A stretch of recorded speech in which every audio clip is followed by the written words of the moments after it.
Today is May 3rd, 2023, and my name's Melissa Ackerman, and I'm interviewing Janis Gail. Hi, Janis. Hi, Melissa. First, why don't you tell me about your family, your parents, grandparents, where and when were you born? Start with that. Well, I was born in 1948 in El Paso, Texas, to Leon and Bertie Siegelman. My mother was a native of El Paso. She met my daddy when he was stationed in El Paso during the war, and they never left until the very end of their lives when they came to live in Dallas where their 3 children were, but that wasn't until the 2000s. Where were your grandparents from? My maternal grandparents, well, actually all of them were from the Poland, Russia area. Okay, and were any of them living when you were a child? I was very lucky. My maternal grandparents lived in El Paso, very close to us, and we were very close to them. They were an integral part of our lives growing up. Wonderful, incredible memories. Learned so much from both of them. My grandmother actually moved in with us during my high school years after my grandfather passed away, and I got to know her very well, not just as a grandmother, but as a person. What did your father or your parents do for a living? My daddy was a small businessman. He actually intended, after marrying my mom, for them to go back to New Jersey, where he at least had a cousin who had a business that had an opportunity for my daddy. But my mother decided the last minute she wanted to stay in El Paso. So Daddy really started off in the lowest rungs of business in El Paso. But he saved and he worked and he saved and he worked and he bought his own small, almost bankrupt business, grew it enough that it supported not only our family, but he was able to bring his brother from New Jersey and his family down to live a much better, more enriched life. What was the neighborhood like that you grew up in? I grew up in a very eclectic neighborhood, but in those days, most neighborhoods in El Paso were eclectic. Our house was very close to what was then Texas Western College, now UTEP. It was,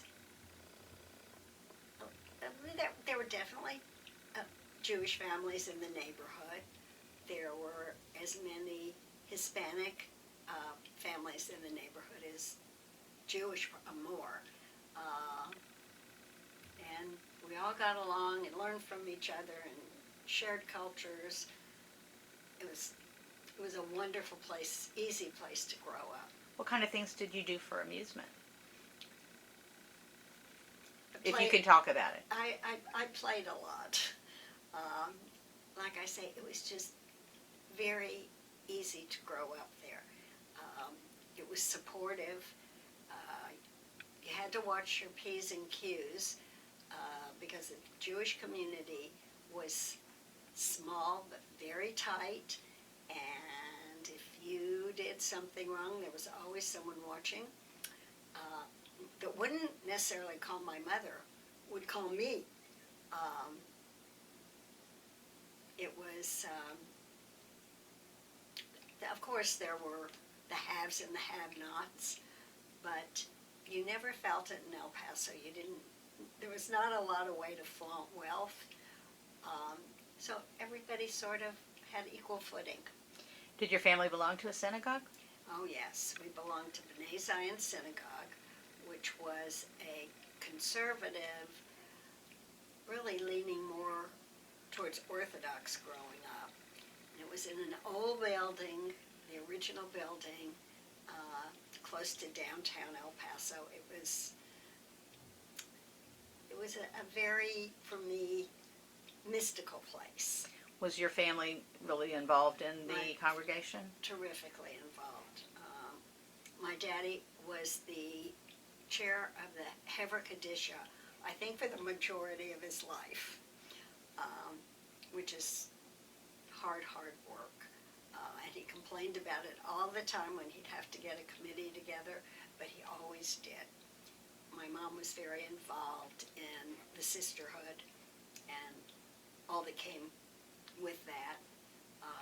And they, in their younger years, they were always in the theatrical performances and the musical performances and the skits. So, again, when I think of B'nai Zion, I was bat mitzvahed there. Actually, I was the first class of girls that was bat mitzvahed in El Paso. But I think of it very fondly. How do your family celebrate Jewish holidays? Rigorously. My parents were not religious Jews. They were observant of the religion, but they were cultural Jews. Holidays were so important. Pesach especially. I think that's why I have a difficult time with it. It was a stressful time in my house. My grandmother and my mother and my aunt would make gefilte fish from scratch, and I mean scratch. They would bring whole fish over from Juarez, because you could get better fish in Juarez than in El Paso, and they would work from there. By the time that was said and done, none of them were talking to each other. Do you still make gefilte fish? Yes, my brother, until my mother passed away 3 years ago, she was the boss. And even in her very late years, she couldn't really physically do it, but she would oversee us with a fine eye. And the year she passed away, we were just going to let it go, and we couldn't.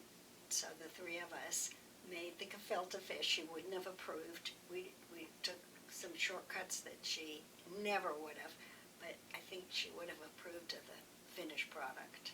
So you mentioned your brother. Do you have any other siblings? I have a younger brother, Mark Siegelman, and I have a much older sister, by not even 4 years, Yannette Hoke. Did you belong to any Jewish organizations when you were growing up? Not really. There was my friends, or a lot of my friends were Jewish, but others weren't, and so we actually were in Y organization, clubs, school sororities. I really didn't get involved in BBYO, just because all my friends couldn't do that, and we could all do these organizations. So what did you do after high school? After high school, I went to UT, and there I did join AE-Phi, and it was wonderful for me. Also, it was wonderful for me because there were so many Jewish boys. The problem with the Jewish boys in El Paso was we'd known them all our lives, and they were like brothers. But I got to Texas, and I joined Phi, met great girls and great guys. What did you major in? Sociology and social work. And so what kind of work did you find after you graduated? Well, I was moving to Washington, D.C. I was getting married this summer after I graduated, and my husband was going to be in law school. So I needed to have a job, so I got a teaching certificate from UTEP, and that's what I did for the first 7 years in Washington. And then I actually got a job in social work. I did some community organizing and community building there, and I loved it. And what did you come to Dallas after? at that point? I was in D.C. for almost 11 years and then moved back to Dallas. Okay. And And I resumed teaching, but it was a very different experience. I taught at Temple Emmanuel Preschool. okay, and how long did you do that? I did it for a couple of years when my first son was enrolled there. And then I had my second son, took a couple of years off. And then I accompanied him and taught for 2 or 3 years after that. At Emmanuel? Yes. And how many children do you have? I have 2 boys, but most importantly, I have 5 grandsons and, most recently, a granddaughter. And what do they do? Thrill me to death. What do your sons do Oh, for man. a living? David is an attorney here in Dallas. He's a partner with Wild Gotchall. He's got 3 boys. He and Sarah live pretty south for here. They live in the Walnut Hill School area. Harry and Deborah, Harry is my younger son, live in upstate New York on a farm. They were some of those Manhattanites that took to the country during the pandemic and never came home. And they have 2 boys and a baby girl. Harry has an investment fund so he can work easily from home, which has been extremely liberating for him. They're very, very happy with their current situation. So after you finished working at Temple Emmanuel, what did you do with your time? Were you involved in any different Jewish organizations or civic organizations?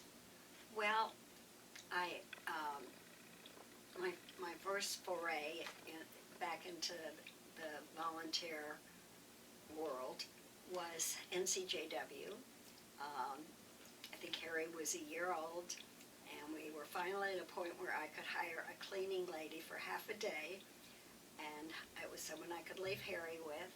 And I did a project called Home Power for Women with the Dallas Tenants Association. And I did another few projects with them. And I started doing the J. I was on committees for the J and started kind of tipping my toe into the Federation waters. And then when Harry started kindergarten, I decided it was time to go back to work very slowly, and I took a part-time job with Joni Weinstein at the J, and simultaneously got offered a part-time job at the Federation, which was very interesting, but it allowed me flexibility so that I could take the kids to school and pick them up. The job with Joni was temporary.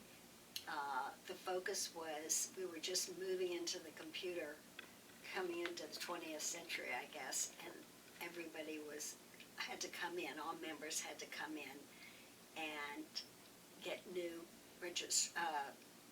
membership cards with barcodes. And that was for a few months. At the same time, I was working at the Federation as the teen tour, the community teen tour to Israel coordinator. And that job stuck. How long did you do it? I did the teen tour for 3 years, but I had a wonderful boss, Josie Hertz, who at that time was Director of Planning and Allocations for the Federation.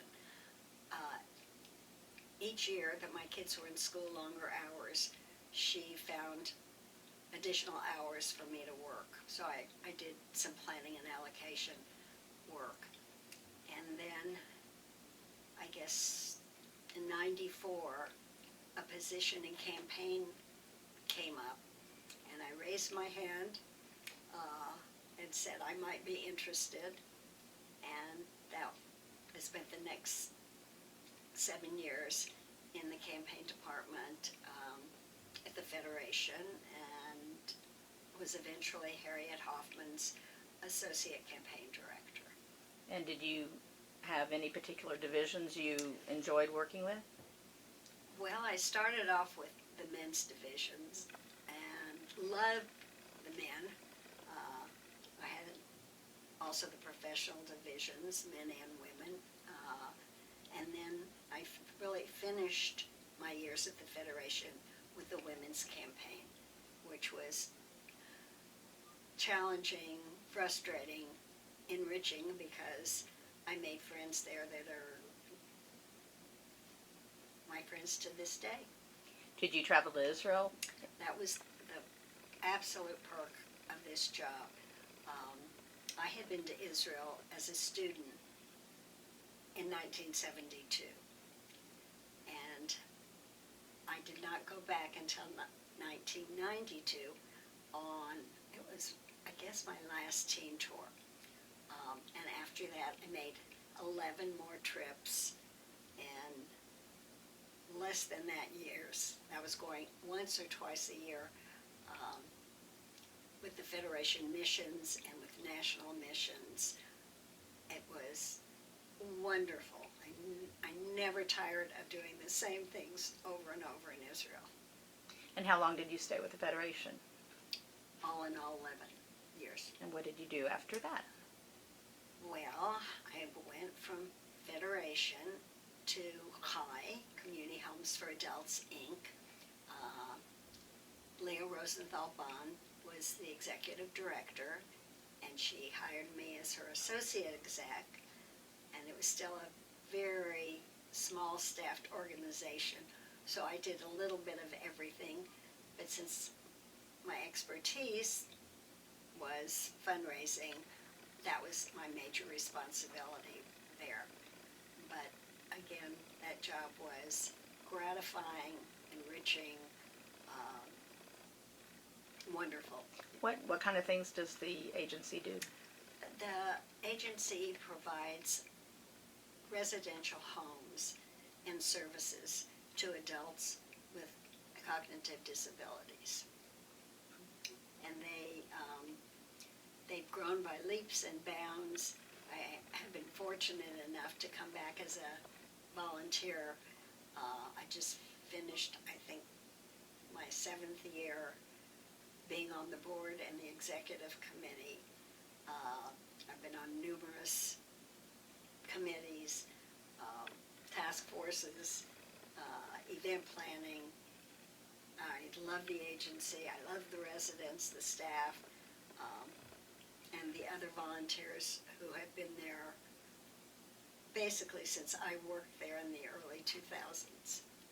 And once you finished working at Community Homes for Adults, what did you do after that? Did you retire? I took a very temporary retirement. I guess it was 2 years, 2.5 years. I helped my husband with his business. Dan's a lawyer, and he'd gone off on his own and needed an extra pair of hands. And after that, I worked for the Legacy Senior Communities, the northern location, which was brand new at the time. It was in 2009. I think they had opened a year or two before. I worked for Andrea Statman. And it would be hard to say what I did there. It was a job that was in creation. I never got bored because day to day I didn't know what I was going to be doing.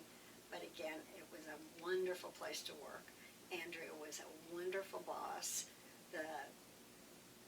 The people that were living there and the people that were working there, it was a very exciting place to be. It's a stellar, stellar community, and I look back fondly. And then I'd only been there not even 2 years, and I got a call from the incoming new CEO of Yavna Akiba communities. And he just asked if we could meet, he could pick my brain. That someone had suggested he was not Jewish and new to the community, that I could give him some pointers. Well, I ended up working for Joe, another wonderful boss. That's where I ended my career. It was time. I had my first grandson in 2010, and I retired in 2011 because I was missing too many milestones, and never regretted it. And is your husband also retired? Yes. How did you meet him? You really want to know? Yes. I picked him up in a bar. When I was in D.C. and I was teaching, I got a part-time job in the evening hostessing. It was a pretty illustrious little bar restaurant on Capitol Hill. We saw all the politicals would come in, and it was such a fun place to work. And Dan was working on the Hill at the time, and being the hostess and in control of who got the next table, he wooed me, and the rest is history. How long have you been married? It'll be 44 years in August. And are you still involved in some of the agencies that you worked for or were involved in during the time you were working? I'm still involved with HI and the Federation to a small extent. I love the J. So happy to come here today. So nostalgic. Okay. And what was Dallas, how is Dallas different from when you moved here as an adult? Well, the fact that it's moved so far north. I remember Dan worked for a law firm downtown, and there was no way that we were going to live outside of LBJ. We were not going north of LBJ, and in fact, we haven't. Our first house was just south of LBJ, and then we moved to Royal Lane and Midway, and now we live at Preston Road and Churchill. So we've kept that mantra, but I think nothing of going out. Plano is close these days, so that's been a huge change. Do you think the Jewish community has changed?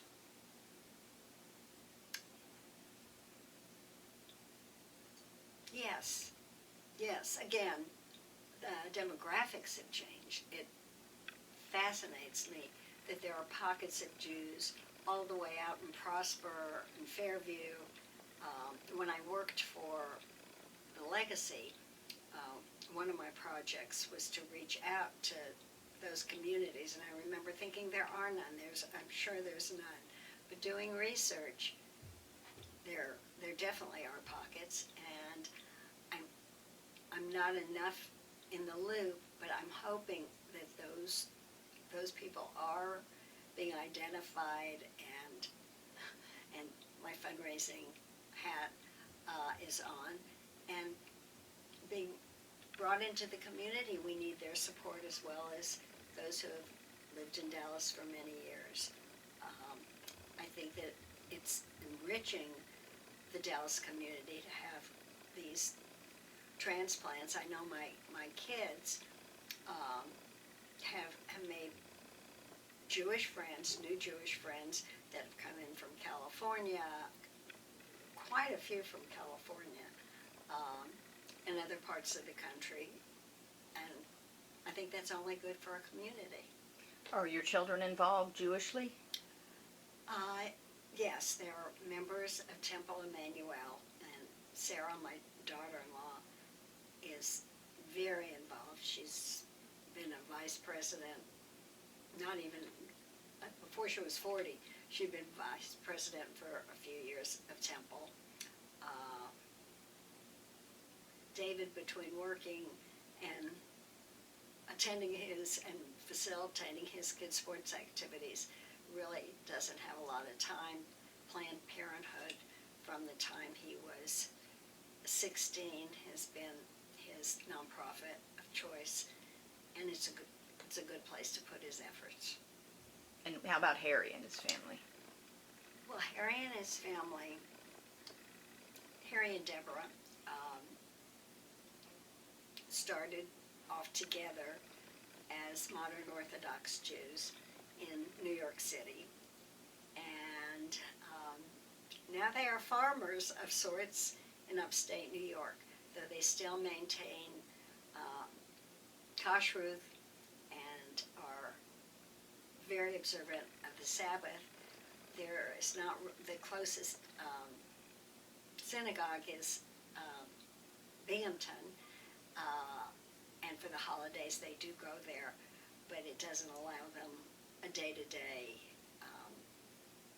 relationship. Do you belong to a synagogue here? Yes, we belong to Shari Tefillah.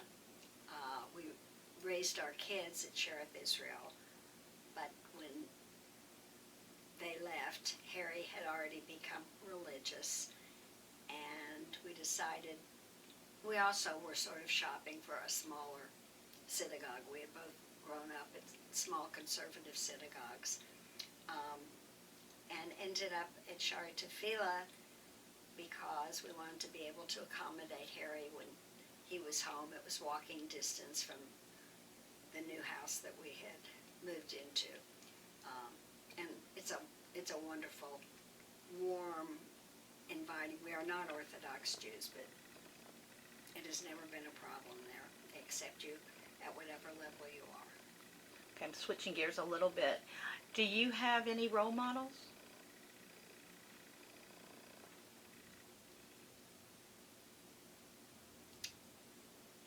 I would say that professionally, without a doubt, Harriet Hoffman would be my role model.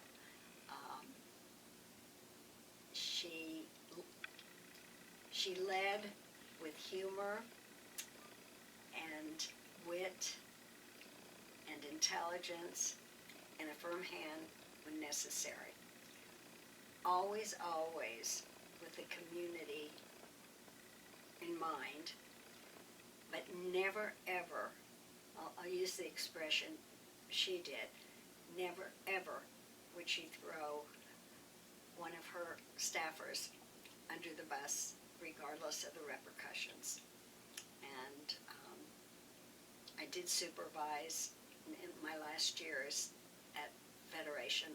I supervised some of the new associates, the new campaign associates, and I tried very much to model my supervision after hers. That's wonderful.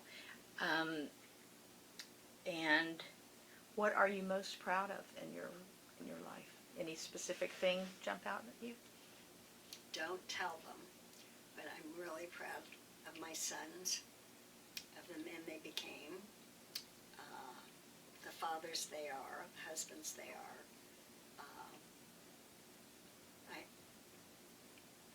I'm very proud of them. And I'm very gratified of the work I was able to do professionally and as a layperson in Dallas, because I think we have a stellar Jewish community, and I was so happy to be a part of it. Is there anything else we have not covered that you'd like to include in this? Just how lucky we are to be able to have all that it takes to have a project like this, to be building a true history of this wonderful community, and to know none of it's going to be lost, that it will be there in perpetuity. I don't think it's just the size and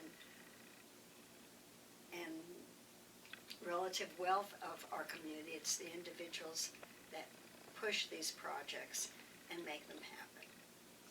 Thank you very much. Enjoy visiting.